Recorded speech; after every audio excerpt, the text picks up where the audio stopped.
Assalamualaikum warahmatullahi wabarakatuh. Waalaikumsalam warahmatullahi wabarakatuh. Bismillahirrahmanirrahim. Alhamdulillahi rabbil alamin. Wassalatu wassalamu ala ashrafil anbiya'i wal mursalin. Sayyidina wa maulana Muhammadin wa ala alihi wa ashabihil mujahidin at-tahirin. Amma ba'du, subhanaka la ilma lana illa ma 'allamtana innaka antal alimul hakim. La hawla wa la quwwata illa billahil aliyyil azim. Saudara-saudara kaum muslimin, terutama adik-adik para remaja dan pemuda yang saya cintai. Apabila seseorang akan membangun rumah, tentu saja dia akan mengadakan beberapa pilihan. Sejak dari memilih lokasi di mana rumah itu akan didirikan, sampai kepada menentukan bahan-bahan kualitas yang akan dipakainya, sampai kemudian kepada wujud dan bentuk rumah yang akan ditinggalinya. Demikianlah bahwa untuk membangun sebuah rumah yang hanya untuk menaungi kehidupan di dunia ini, kita mengadakan berbagai macam pilihan. Apalagi kalau kita akan membangun sebuah rumah tangga yang kita harapkan tidak hanya akan menaungi kehidupan di dunia ini, tidak hanya untuk kepentingan kita saja, tetapi juga untuk kepentingan anak cucu kita di belakang hari, termasuk sampai kepada hari akhirat nanti. Oleh karena itu, pada pertemuan kali ini, saya hanya ingin khusus berbicara kepada adik-adik remaja dan para pemuda, bagaimana sebaiknya memilih jodoh menurut ajaran agama Islam. Dalam Al-Quran, Allah subhanahu wa ta'ala menjelaskan, Zuyyina linnasi hubbus syahawati minan nisa. Bahwa manusia, apapun jenisnya, asal dia bernama manusia, dihiasi dengan perasaan cinta kepada perempuan. Jadi sejak dahulunya secara fitrah, laki-laki senang kepada perempuan, sebagaimana perempuan pun senang kepada laki-laki. Dihiasi rasa cinta ini dalam kehidupan manusia. Dan oleh karena adanya rasa cinta, berkembanglah segala macam persoalan. Sehingga seorang ahli cinta pernah berkata, cinta adalah 5 huruf yang membuat persoalan tidak akan pernah selesai.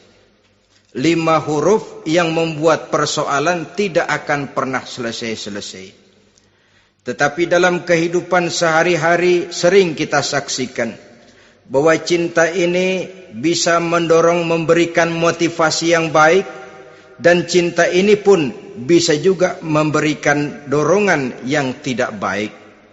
Oleh karenanya, apabila cinta itu ibarat setetes embun yang jatuh di bumi yang subur, akan tumbuhlah di atasnya aneka ragam bunga-bungaan yang harum semerbak, indah mewangi, sedap dipandang orang, menebarkan rasa aman, damai, sentosa, dan begitu selanjutnya. Tapi jika cinta itu jatuh di hati yang gersang dan tandus, tidak ada yang akan dapat tumbuh di sana selain sirih memanjat batu, kuning daunnya, lemah gagangnya, maka cinta yang semacam itu tidak akan memberikan dorongan positif kepada seseorang di dalam kehidupannya. Maka lebih dahulu kita akan membicarakan cinta dalam artian yang positif ini, untuk nanti sampai kepada perempuan yang bagaimana yang harus kita cintai, atau laki-laki yang bagaimana yang harus dicintai oleh seorang perempuan. Saudara hadirin yang saya hormati, cinta dalam artian yang positif, pertama, dia selalu mendatangkan keindahan.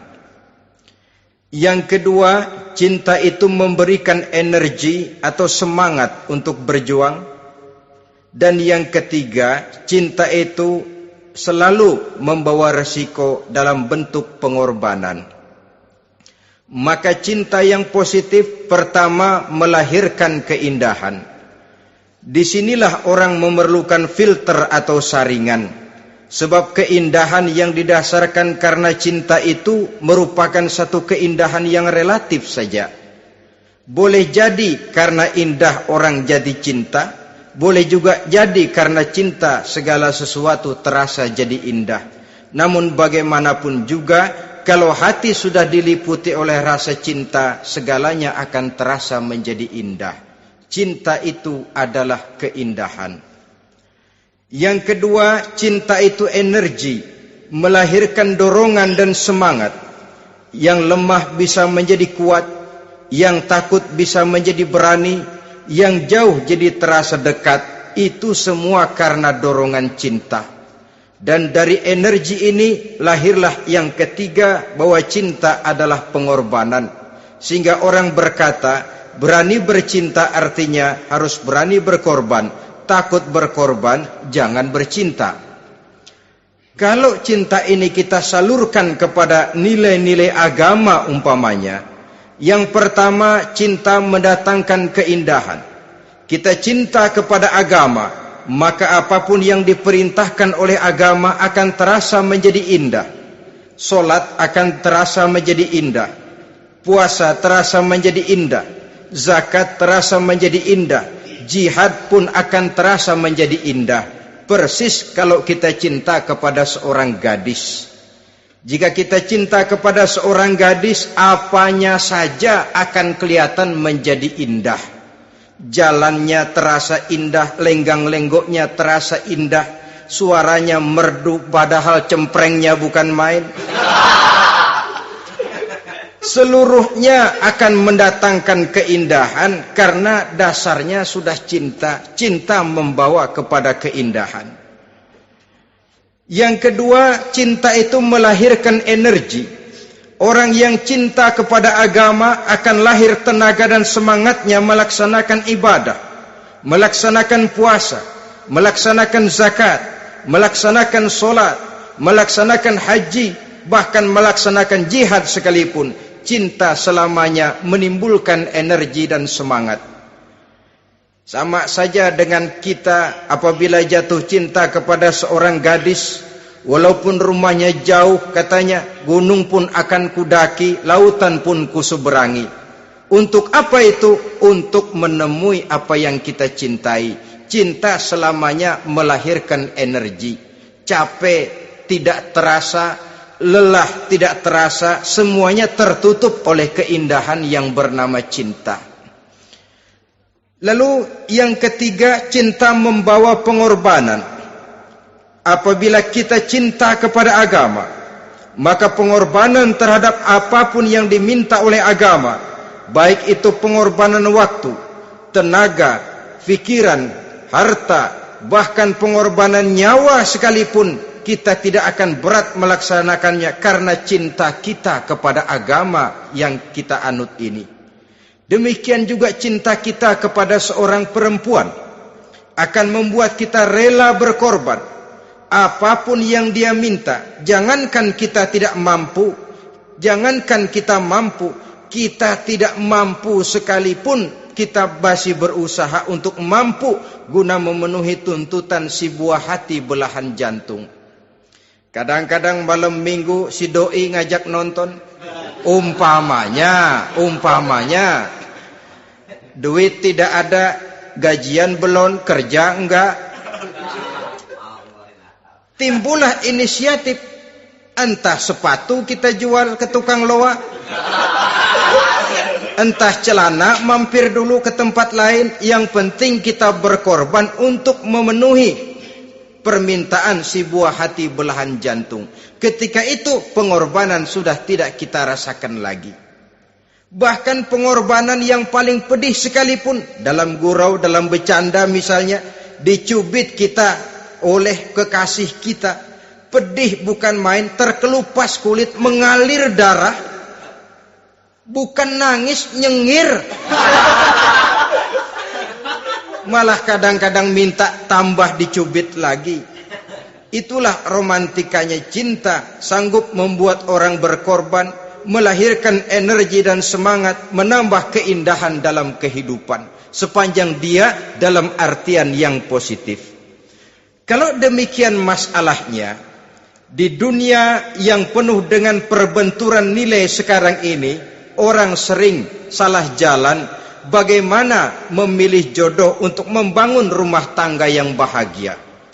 Jangan lupa bahwa membangun rumah tangga ini bukan hanya untuk 1-2 bulan, bukan hanya untuk 1-2 tahun, bahkan bukan cuma untuk kehidupan dunia, lebih daripada itu pun untuk menunjang kebahagiaan di akhirat.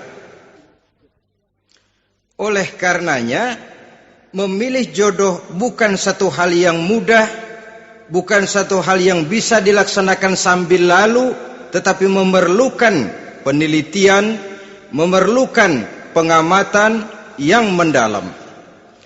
Apa petunjuk agama tentang itu?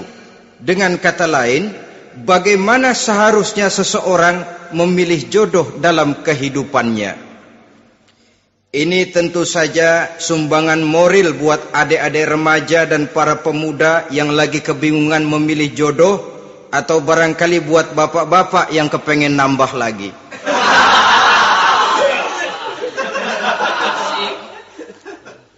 Mohon maaf kepada ibu-ibu, saya tidak menganjurkan, cuma ngajarin. Yang pertama, menurut Nabi, nikahilah perempuan itu karena rupanya, karena hartanya, karena keturunannya, dan karena agamanya. Ada 4 motif utama di sini. Pertama, memilih jodoh, lihatlah rupanya. Lagian siapa yang kepengen dapat jodoh rupanya nggak karu-karuan? Cari rupa yang cantik, indah, dan menawan. Namun jangan lupa, saya katakan di zaman di mana sering terjadi benturan nilai seperti sekarang ini, orang sulit untuk mendapatkan keaslian. Di mana teknologi sudah sedemikian canggih, di mana ilmu kedokteran sudah sedemikian maju, maka berbagai macam rupa bisa dibentuk dengan apa yang dinamakan operasi plastik misalnya. Yang pesek bisa dibikin mancung, kuping yang kelebaran bisa dibikin sedang, pipi yang kembung sebelah bisa dibikin rata, janggut yang tidak menarik bisa dibikin lebah bergantung katanya. Oleh karena itu, kalau pilihan hanya tertuju kepada rupa yang cantik saja semata-mata, kita sudah melakukan satu kesalahan yang sangat besar. Sebab apa? Diperingatkan oleh Nabi melalui hadis Ibnu Majah, Bazar dan Baihaqi dari Ibnu Umar. Janganlah kamu kawini seorang perempuan karena kecantikannya, sebab kecantikan boleh jadi akan mencelakakan. Jangan juga kamu kawini perempuan karena hartanya, sebab kekayaan biasanya akan mendatangkan kesombongan. Tetapi kawinilah karena agama dan akhlaknya, karena itulah yang akan membawa kepada kebahagiaan. Saudara-saudara kaum muslimin, terutama adik-adik remaja dan para pemuda, dikala usia puber, apalagi mata baru terbuka, awal balik namanya, remaja sering kehilangan filter. Pokoknya asal ngelihat rupa yang sudah lemot, denok, geboy, pikiran pun hanyut, malam terkenang, siang terbayang, tidur tak nyenyak, makan tak enak katanya, selalu terbayang wajah si doi. Dikala itu orang kehilangan pertimbangan bahwa rupa yang cantik kadang-kadang sering menipu. Diriwayatkan oleh Imam Ibnu Abbas, satu hari ketika sedang kumpul dengan para sahabat, lewatlah orang dengan potongan potongan orang kaya. Kelihatan kan, orang kaya sama orang miskin jalannya aja lain kan? Jalannya saja, jangan gaya hidupnya, jalannya saja lain. Liwat dia. Rasul bertanya kepada seorang sahabat, menurut pendapatmu bagaimana orang yang lewat itu? Kata sahabat, oh, yang lewat ini ya Rasul, kalau dia meminang perempuan pasti diterima. Kalau dia menolong orang pasti berhasil. Kalau dia ngomong pasti didengerin. Kenapa? Orang kaya. Orang kaya ya Rasul. Kalau dia minang, perempuan mana yang kagak bisa menerima kalau dipinang oleh orang kaya? Biar mukanya udah belipet kayak dompet tanggung bulan. Kalau memang duitnya banyak, nggak kelihatan tuh muka yang belipet, yang kelihatan duit. Kalau dia nolong orang, pasti berhasil apa yang dia tolong itu. Kalau dia ngomong, pasti didengerin orang, walaupun omongannya biasa-biasa saja. Kenapa? Orang lihat penampilannya. Sudah, ketika orang itu lewat, beberapa lama kemudian lewat lagi seseorang yang kelihatannya miskin. Rasul tanya lagi, kalau orang ini bagaimana pendapat kamu? Wah, potongan begini sih Rasul. Kalau dia minang, orang tolak. Siapa yang mau kawin sama kere begini? Kalau dia nolong orang, pasti nggak berhasil. Kalau dia ngomong, kagak bakalan ada yang mau dengerin. Siapa yang mau dengerin orang susah ngomong? Setelah orang itu lewat, apa kata Rasul? Orang yang terakhir, yang lewat ini, yang barusan lewat, jauh lebih baik dari yang pertama yang lewat tadi. Jauh lebih baik. Maksud dari ucapan ini, Rasul sebenarnya mendidik para sahabat jangan tertipu oleh penampilan. Sebab penampilan tidak selamanya mencerminkan keaslian. Apalagi di zaman sekarang, salon di mana-mana bejibun. Alis mata bisa dibikin, pipi bisa dicat. Yang pinggir kuning, yang tengah merah, di sebelah merah ada yang kehitam-hitaman, persis orang kepentok tiang listrik.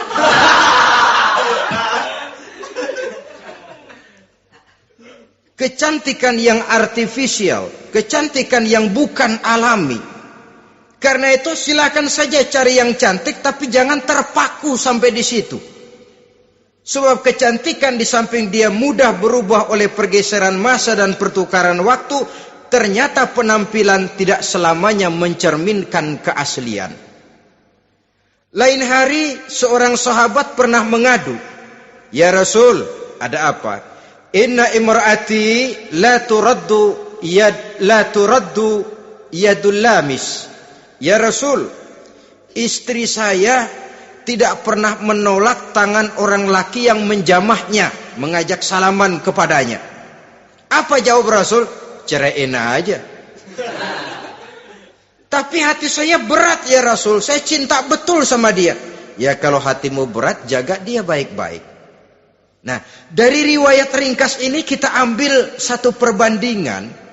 Memang punya istri berwajah cantik itu kadang-kadang si malakama kalau imannya tidak kuat. Si malakama. Kita diemin aja, binal, makan hati, nggak aman, nggak tentram. Jangan-jangan saya berangkat ke kantor, dia ngompreng. Buah si malakama, seperti orang tadi, ya Rasul.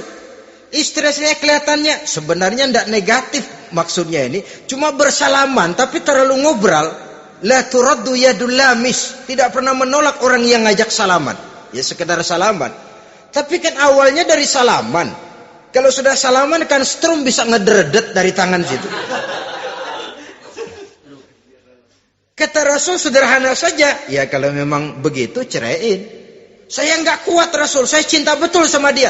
Kalau kau tak kuat berpisah dengan dia, jagalah dia baik-baik. Ajar, didik, tanamkan rasa keagamaan di dalam hatinya.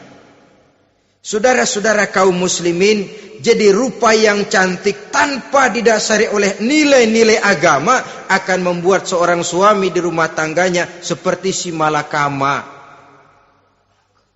Seperti berhadapan dengan buah si malakama kalau tidak diiringi dengan nilai-nilai moral yang luhur dan bekal agama yang tangguh. akan pergi jauh dari rumah rasanya tidak aman. Sedangkan di rumah saja siapa yang akan mencari nafkah? Dan begitu selanjutnya. Orang tadi jelas berhadapan dengan buah si malakama. Didiamkan, makan hati. Sebab, maaf, kalau seorang suami sudah tidak punya rasa cemburu terhadap istrinya, itu kan yang disebut dayus. Dan dayus itu, jangankan masuk surga, bau surga saja dia tidak dapat. Tapi cemburu dalam artian bukan cemburu buta, cemburu dalam artian yang wajar. Dia cemburu, akan dikerasi takut kalau istrinya minta cerai, sedangkan dia cintanya sudah kadung medok bener. Si malakama jadinya. Nah, ini juga satu riwayat yang memberikan gambaran kepada kita. Pilihan, silakan cari rupa yang cantik saja. Cari yang cantik.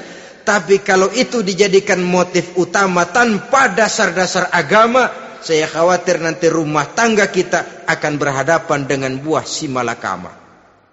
Jadi adik-adik remaja, usaha, ikhtiar, cari yang cantik, yang kira-kira nggak membosenin, supaya kita betah tinggal di rumah, supaya kita merasa ada tempat berbagi rasa, ada tempat kita bernaung.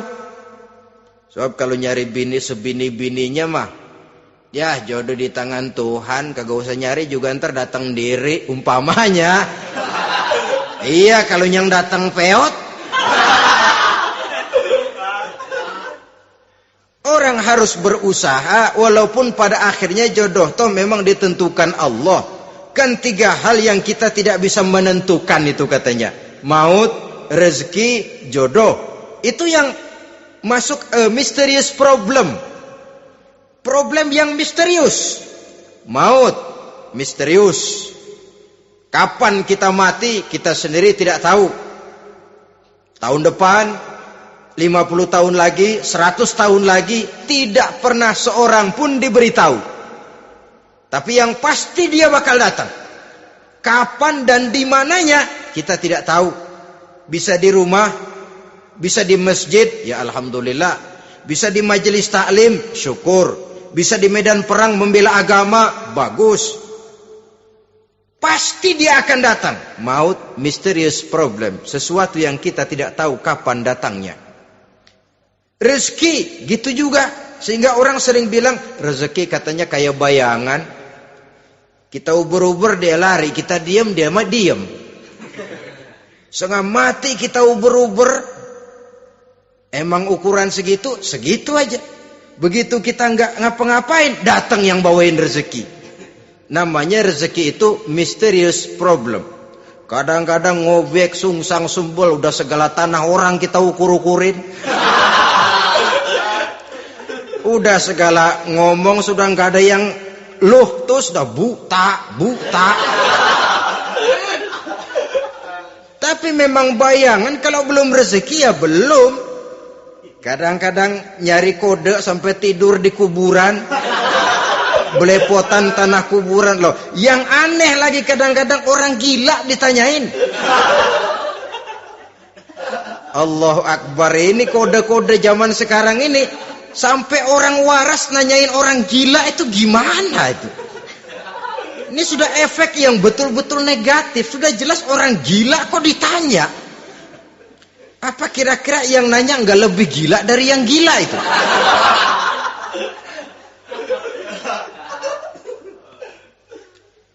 Saudara-saudara kaum muslimin, terutama adik-adik remaja dan para pemuda, jadi silakan saja cari rupa yang cantik, karena dia akan jadi tautan hati, buah hati belahan jantung, tempat kita berbagi rasa, tempat kita pulang dan tinggal di rumah tangga kita.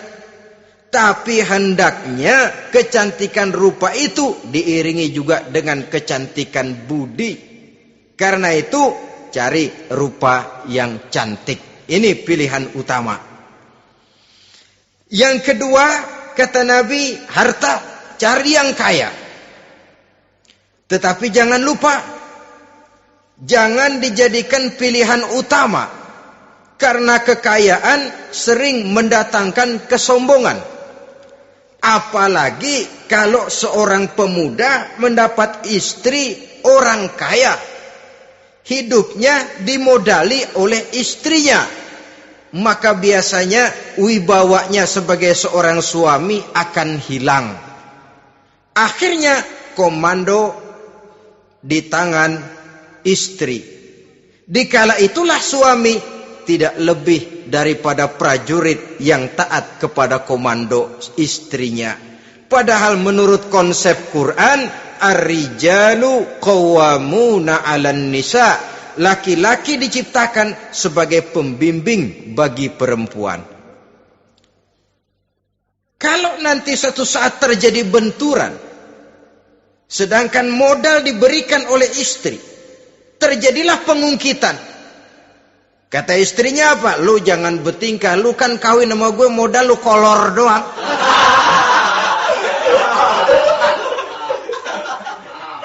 Kalau sekarang bertingkah silakan keluar rumah. Bawa seperti engkau datang dulu, jangan bawa apa-apa. Pergilah seperti engkau datang dulu kemari. Hilanglah wibawa seorang suami. Suami kalau udah digentak sama istri begitu, ngelempuruk kayak ayam sampar.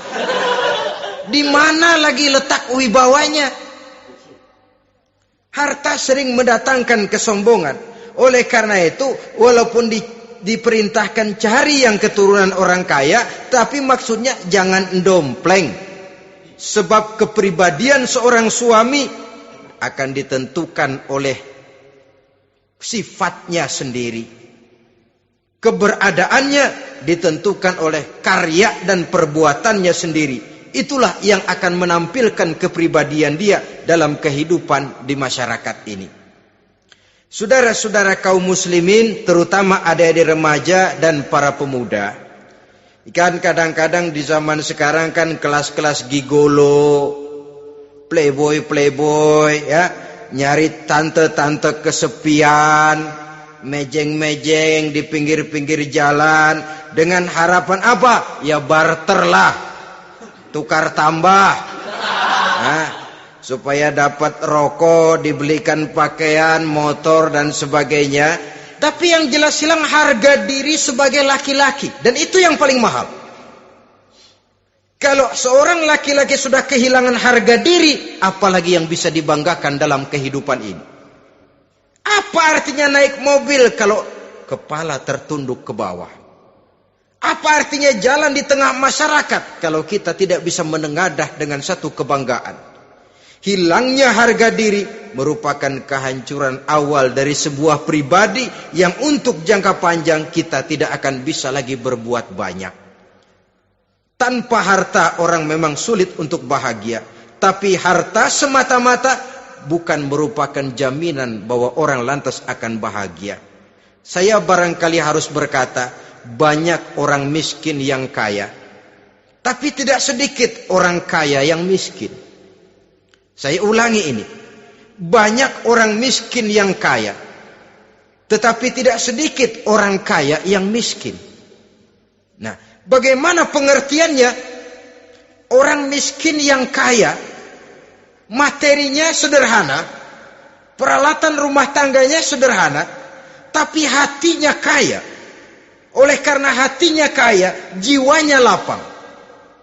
Sebaliknya, orang kaya yang miskin, di tengah kelimpahan materi yang berlimpah, segalanya serba ada, hatinya yang miskin.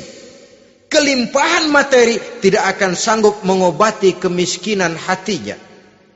Sehingga di tengah kehidupan yang serba ada, dia masih merasa kurang, maka dia tidak pernah cukup. Di tengah kemilauan dan gemerlapan serta glamornya rumah mewah, dia merasa hidup di tengah gurun pasir yang gersang dan tandus. Karena itu, biarlah miskin harta tapi kaya budi, daripada kaya harta tapi miskin budi. Lebih utama lagi kaya harta, kaya budi. Itu idealnya. Dasar pilihan ketiga sesudah rupa dan harta menurut Nabi, keluarga. Faktor keturunan sangat menentukan. Pepatah mengatakan, buah apel akan jatuh tidak terlalu jauh dari pohonnya. Biasanya kalau bapak kalong, anak kampret. Bapak nyolong, anak nyopet. Itu fotokopi. Saudara-saudara, sungguh pun demikian, faktor keluarga bukan merupakan yang paling dominan, karena segalanya memang bergantung kepada hidayah dari Allah Subhanahu wa ta'ala. Kalau hidayah datang, bisa saja anak maling bisa jadi kiai. Kalau hidayah datang, bisa saja anak nabi malah ikut bersama orang-orang kafir. Pada akhirnya orang mau besar atau tidak bukan dengan jalan menyempeng kepada keturunan orang lain, tapi ditentukan oleh kepribadian dirinya sendiri. Tidak bisa kita menjadi besar dengan menyebut kebesaran orang lain. Itu sebabnya dicontohkan oleh Imam Ali pada saat beliau berkata, "Laisal fata may yaqulu kana abi, walakinnal fata may yaquluha anadha." Anak muda yang gentleman adalah anak muda yang berani berkata, inilah saya. Bukan anak muda yang membanggakan leluhurnya. Ini kan zaman sekarang ini lagi ngetop-ngetopnya lagu-lagu cengeng katanya. Sebenarnya menurut saya bukan cuma lagu cengeng yang jadi masalah. Lagu cengeng cuma satu efek dari sikap yang lebih utama dari itu, yaitu mental cengeng. Kalau mental sudah cengeng, apapun yang kita lakukan akan jadi cengeng. Tidak cuma lagu, kebudayaan yang lahir akan kebudayaan cengeng.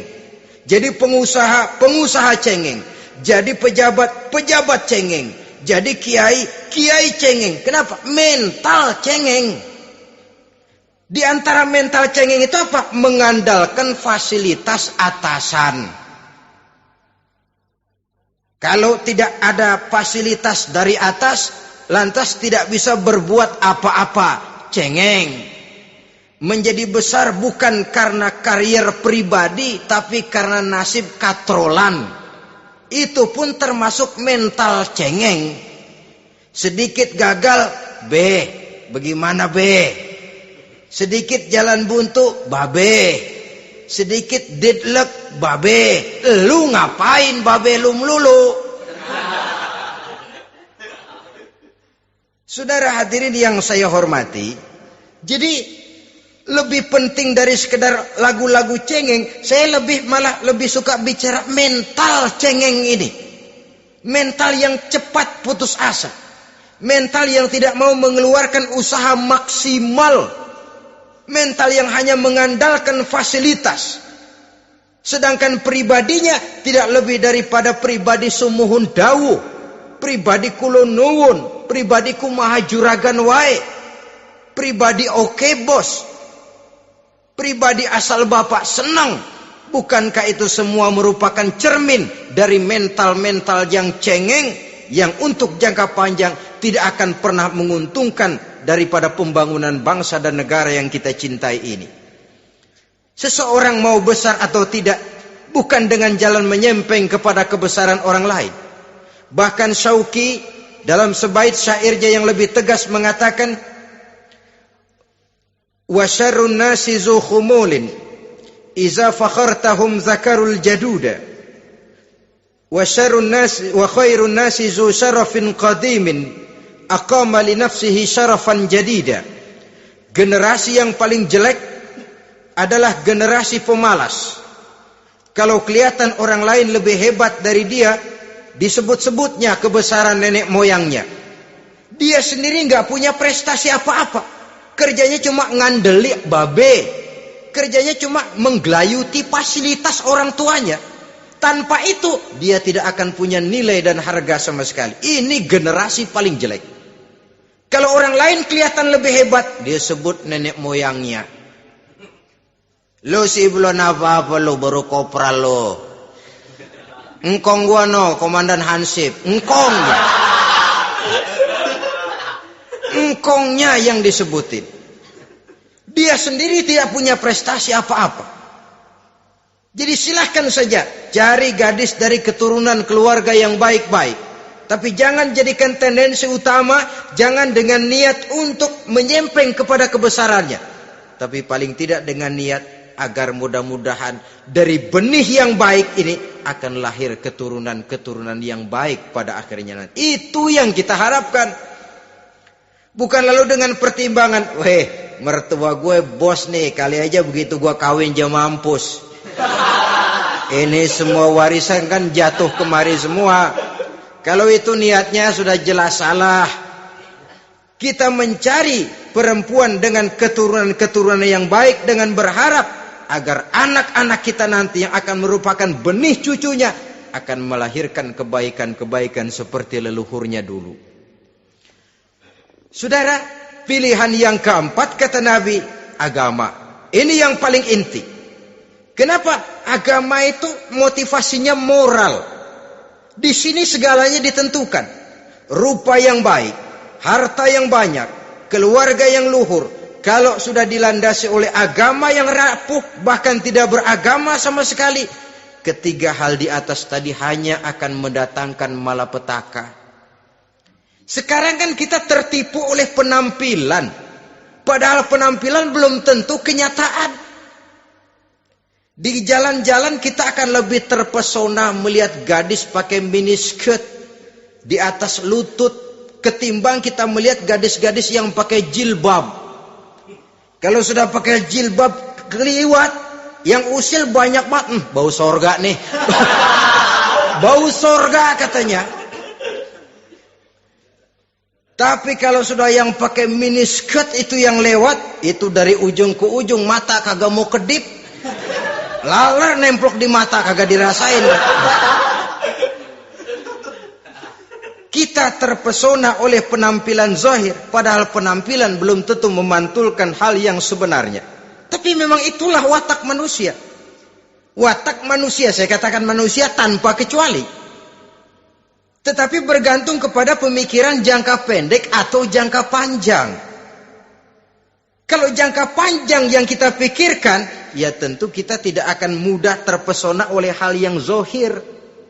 Sampai-sampai Quran sendiri mengatakan budak yang hitam legam tapi beriman itu lebih baik daripada orang-orang musyrik walaupun cantik, denok, lemot, geboy. Ada lagi nggak bahasa yang lebih dari itu?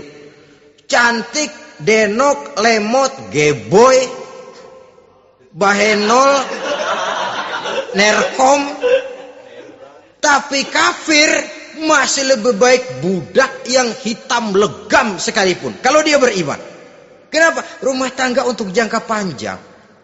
So itu Islam tidak membolehkan kawin campuran dengan lain agama. Walaupun ada ayat yang mengatakan boleh kawin dengan ahlul kitab. Tapi sebagian mufassir menjelaskan bolehnya kawin dengan ahlul kitab itu dalam kondisi darurat. Dalam kondisi normal tidak bisa. Kenapa? Kalau sudah berlainan agama akan terjadi kerancuan rumah tangga untuk jangka panjang. Bagaimana membina dalam keharmonisan di rumah tangga? Bagaimana nasib anak-anak nanti? Kadang-kadang ada keluarga, kami sih keluarga modern. Anak-anak kami berikan kebebasan untuk milih agama apa saja. Bapaknya Islam, istrinya Kristen, anaknya ada yang Hindu, Buddha. Bagus nih, keluarga pecel namanya. Bagaimana keluarga modern bisa seperti itu? Padahal seorang suami bertanggung jawab di hadapan Allah. Dia akan ditanya tentang istrinya. Dia akan dimintakan pertanggungan jawab tentang anak-anaknya. Kalau istri kita berlainan agama, mungkin terjadi pengkaplingan. Pokoknya kalau anak perempuan ikut ibu, anak laki ikut bapak. Administrasi dunia bisa begitu. Tapi akhirat, pertanggungan jawab di hadapan Allah. Bisakah kita? Sorry aja Tuhan emang janjinya begini. Saudara hadirin yang saya hormati, oleh karena itu budak legam hitam kalau beriman masih lebih baik daripada orang-orang yang tidak beriman walaupun cantik dan mempesona. Kenapa? Ini faktor agama. Ya buat 1-2 bulan bisa terwujud rumah tangga yang tentram. 2-3 tahun mungkin masih bisa bertahan, tapi sampai kapan?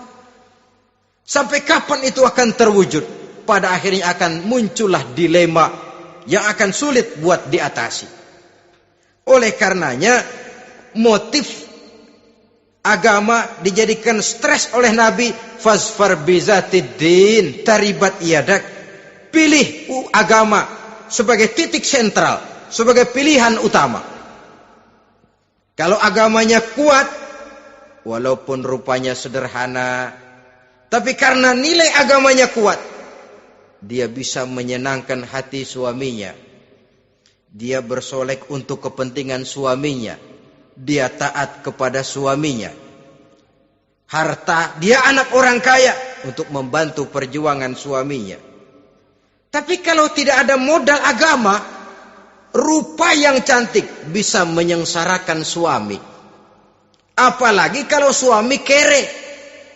Istrinya sudah cantik, kaya ataupun tidak kaya kadang-kadang. Udah, suaminya suruh ngempuk di rumah, bininya yang kerja. Ya kalau kerja mendingan kalau dikerjain itu.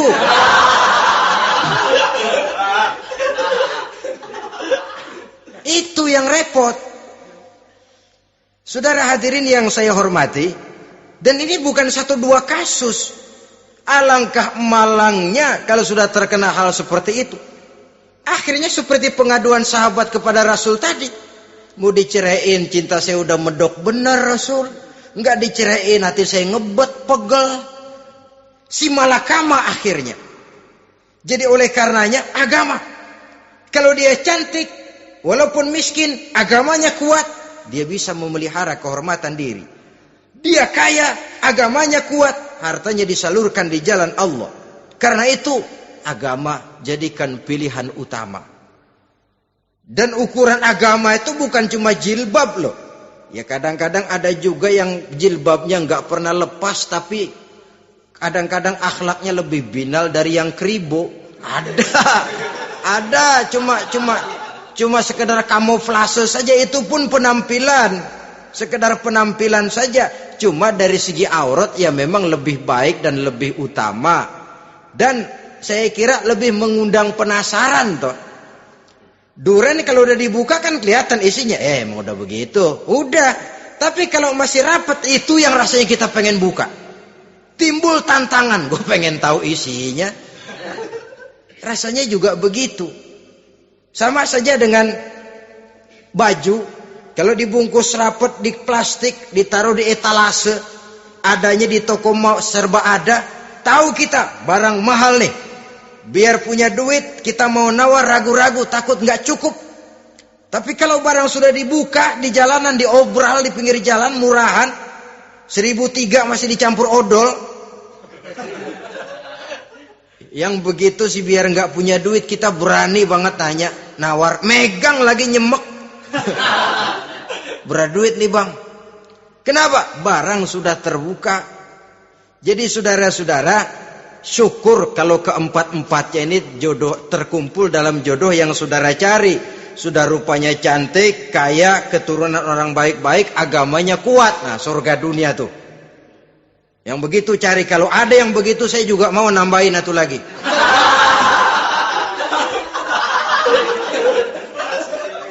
Tapi yang kumpul keempat-empatnya ini terus terang saja langka. Makhluk langka ini. Kadang-kadang cantik, kaya, keluarganya hebat, agamanya nol, akhlaknya kayak setan. Tapi yang paling celaka kalau empat-empatnya kagak ada. Rupanya jelek, melarat, bapaknya biang maling, kagak beragama lagi. Apanya yang mau dipilih? Mampus saja mendingan. Sudah nggak ada pilihan sama sekali tuh. Sudah nggak ada pilihan sama sekali. Saudara hadirin yang saya hormati, terutama adik-adik remaja. Nah, lalu apa motivasi agama dalam pembinaan ini apa?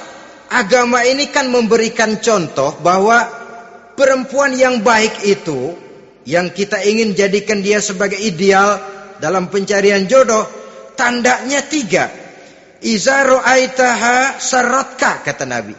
Kalau dipandang, dia bisa menggembirakan kamu. Kan ini yang penting buat seorang suami. Kalau saudara nanti jadi suami, punya istri yang jadi partner setia mendampingi suaminya.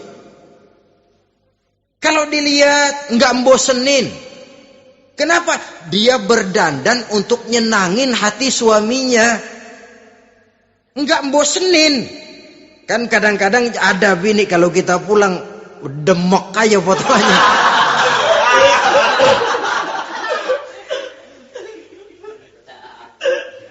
Ini yang bikin suami enggak betah di rumah ini kan yang begini. Adapun perempuan yang beragama, apabila dipandang oleh suaminya, dia pandai menyenangkan hati suaminya. Andai kata suaminya dalam kesulitan, dia tidak menambah beban kesulitan. Paling tidak dia bisa memberikan satu bantuan moral. Bantuan moral untuk mengurangi beban kesulitan daripada suaminya. Suami pulang dagang rugi, kata istrinya, romantika bang. Sekali-sekali lah, masa selamanya dagang mau untung. Besok siapa tahu untung lebih besar. Kan meringankan toh. Kadang-kadang enggak, suami pulang dagang dari pasar panas, rugi. Sampai rumah bini pidato. Peletar-peletor. Lu dagang rugi, emang lu laki goblok.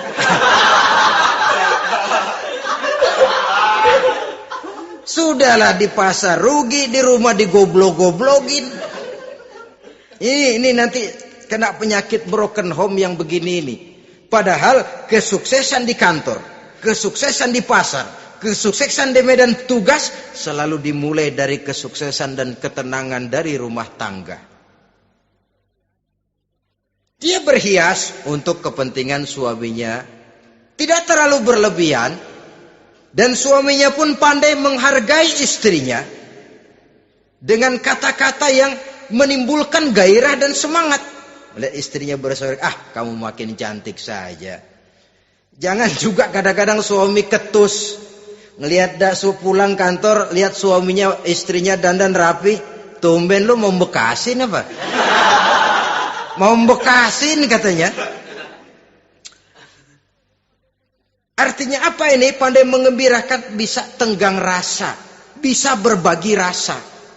Sehingga suami merasa ada tempat dia bertukar pikiran. Ada tempat dia membicarakan persoalan. Dialog dalam kehidupan berumah tangga itu sangat diperlukan. Iza ra'aitaha sarratka, kalau dipandang dia sanggup mengembirakan kamu. Dikasih uang 500 senyum, 5.000 pun ketawa. Menggembirakan. Dia bisa taruh kata hatinya kesel, tapi mulutnya senyum. Nah ini yang sulit ini. Senyum tapi kesel, kesel tapi senyum. Kadang-kadang istri itu kan kalau sudah kesel, suami pulang nggak bisa dia menyembunyikan kekesalannya. Dari jauh suami sudah lihat ini yang nyambut, ini bemo ini. Udah monyong serem. Saudara hadirin yang saya hormati, yang kedua, bila diperintah dia taat. Ini pengaruh agama. Sehingga Nabi mengatakan, "Lau amartu li ahadin ayyasjuda ila ghairiha, la amartul mar'ata litasjuda ila zawjiha likibari haqqihi 'alaiha."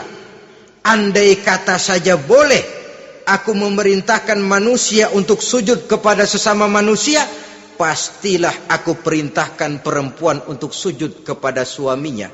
Kenapa? Karena besar hak suaminya kepada dirinya. Untung sujud kepada manusia tidak boleh. Andai kata boleh, perempuan disuruh sujud sama suaminya. Ini tidak perlu sampai sujud, cium tangan saja minta ridho suami. Kadang-kadang perempuan sekarang berat. Paling banter setahun sekali lebaran doang. Laki pulang sembahyang tubruk, cium tangan, minta redo, nangis segala macam. 3 hari habis lebaran, beras habis, monyong aja lagi.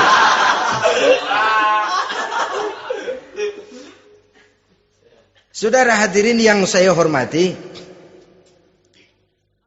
yang ketiga, akibat pengaruh agama, dia sanggup memelihara kehormatan diri dan sanggup menjaga harta suaminya. Memelihara kehormatan diri baik pada saat suaminya di rumah atau pada saat suaminya tidak ada di rumah. Satu riwayat, seorang sahabat akan pergi perang jihad di fi sabilillah. Ketika mau berangkat dia bilang kepada istrinya, saya mau berangkat perang. Kalau saya belum pulang kamu jangan keluar rumah. Baik bang. Pergi istrinya, pergi suaminya jihad. 1 minggu, 2 minggu berlalu, belum juga pulang. Satu hari datang utusan dari rumah orang tua si istri ini. Assalamualaikum bu. Waalaikumsalam. Ada apa? Ada berita kurang enak bu. Orang tua ibu sakit parah. Mohon tolong ditengokin. Apa kata si istri? Maaf saja, suami saya belum pulang dari medan perang. Saya belum dapat izin keluar rumah kalau dia belum pulang. Tolong sampaikan maaf saya kepada orang tuanya. Pulanglah utusan tadi. Besok balik lagi. Bu, ada apa? Udah Senin Kemis. Napasnya sudah sampai tenggorokan. Tolong tengokin buat terakhir kalinya bu. Suami saya belum pulang. Dia pesan kalau dia belum pulang saya jangan keluar rumah. Saya nggak bisa tengokin orang tua saya. Salam maaf saja. Pulang utusan itu. Besok balik lagi. Bagaimana? Sudah meninggal bu. Mau dikubur. Tengokinlah buat terakhir kalinya. Suami saya belum pulang. Saya belum berani keluar rumah kalau suami saya belum pulang. Itu janji saya sama suami saya.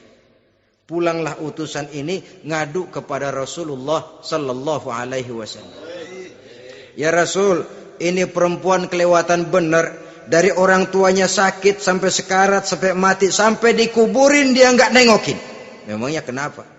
Suaminya katanya pergi jihad dan suaminya tidak mengizinkan dia keluar rumah kalau si suami belum pulang. Apa jawab Rasul? Marahkah beliau? Tidak, beliau senyum. Apa katanya? Dosa orang tua yang meninggal ini telah diampuni oleh Allah karena dia punya anak perempuan yang begitu taat kepada suaminya. Allahu Akbar. Dosa orang tua yang sudah meninggal itu diampuni oleh Allah karena dia punya anak perempuan yang begitu taat kepada suaminya. Ketaatannya kepada suaminya menyebabkan dosa orang tuanya diampuni oleh Allah Subhanahu wa taala. Suami pergi jihad, orang tua sakit keras, tidak berani dia keluar rumah. Itu tandanya bisa menjaga kehormatan diri. Kalaupun satu saat suaminya manggil, bu, tolong ambilin uang di dompet. Dompetnya dibawa, bang, ambil saja sendirilah, nanti salah ambil lagi saya.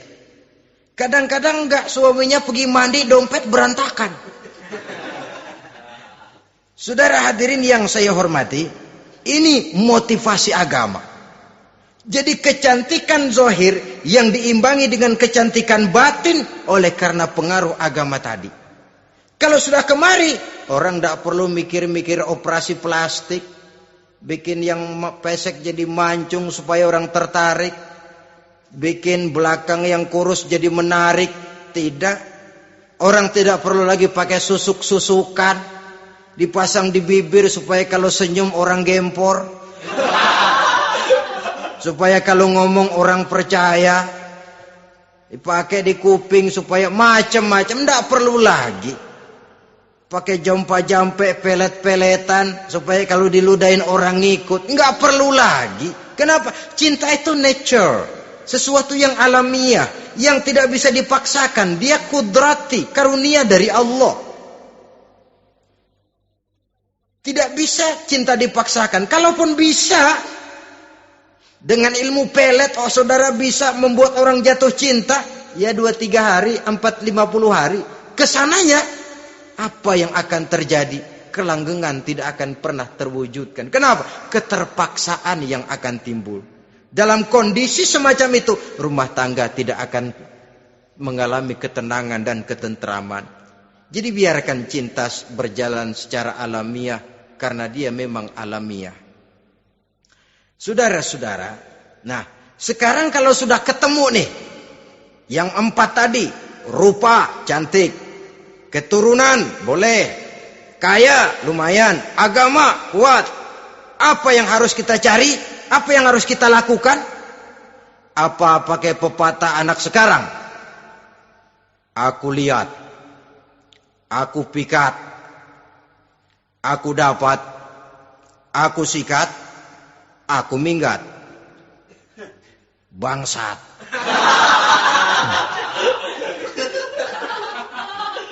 Itu kan ada moto cinta kilat begitu tuh. Cinta kilat katanya. Aku lihat, aku pikat, aku dapat, aku sikat, aku minggat. Bangsat. Atau kita harus hanyut dalam arus free love, free sex, summon living, eksperimen dulu? Tidak. Islam mengajurkan kalau memang seret, ini rasanya ini nih, mantap gue nih. Apa yang diajarkan oleh Islam selanjutnya? Meminang, saudara-saudara. Meminang adalah langkah awal untuk mengikat tali pernikahan. Diizinkan meminang. Dan di dalam meminang pun diizinkan untuk melihat. Cuma kalau boleh, ya syaratnya itu, waktu melihat itu jangan sampai ketahuan si perempuan yang akan kita pinang itu. Untuk apa kita meminang? Pertama, untuk yakin bahwa perempuan yang kita inginkan ini sudah kumpul syaratnya itu, tidak ada cacatnya. Yang kedua, untuk memperkuat tekad hidup berumah tangga, diperlukan meminang. Adapun adat itu berbeda, tapi bahwa konsep meminang itu dalam Islam ada, itu jelas. Ya kalau mesti bawa pisang raja, pakai roti buaya, pakai martabak segede ban mobil truk segala macam, itu adat saja, ya. Tapi yang real meminang itu ada dalam Islam. Nah, bagaimana adab meminang? Setelah kita tahu anak ini cantiknya ya, keturunan baik, ya kekayaannya lumayan, agamanya kuat, pinanglah dia. Caranya boleh lihat langsung.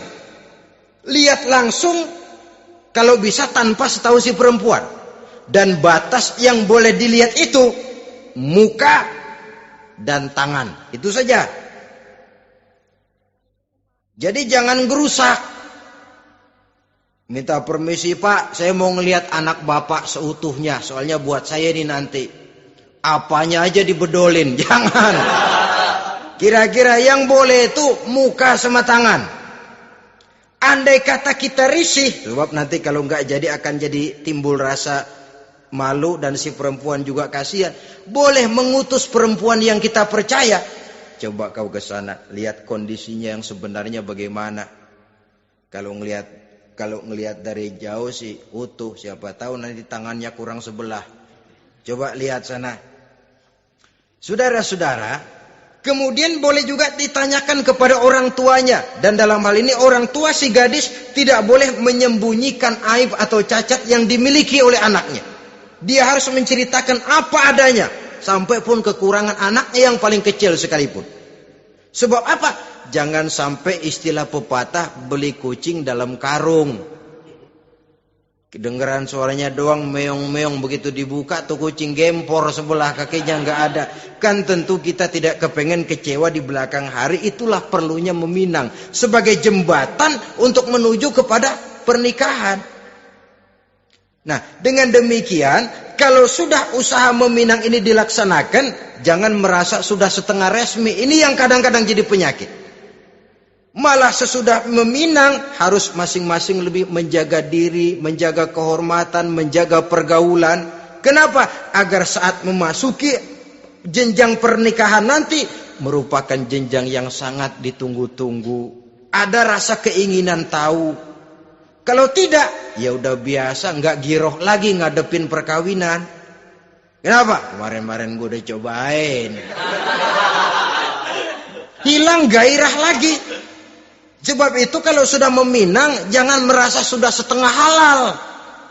Udah minang ini Kadang-kadang orang tua juga konyol. Sudah dipinang, diumbar. Lu bawa kemana kayaknya lu udah pinang.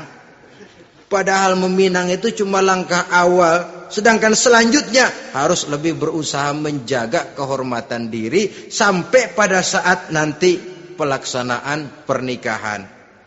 Nah, saudara-saudara, terutama adik-adik remaja dan para pemuda, walaupun agak sekilas memang karena terbatasnya waktu pada pertemuan ini, mudah-mudahan bisa memberikan gambaran yang sepintas tentang bagaimana sebaiknya kita memilih jodoh di dalam membina rumah tangga yang bahagia. Semoga ada manfaatnya. Terima kasih atas segala perhatian.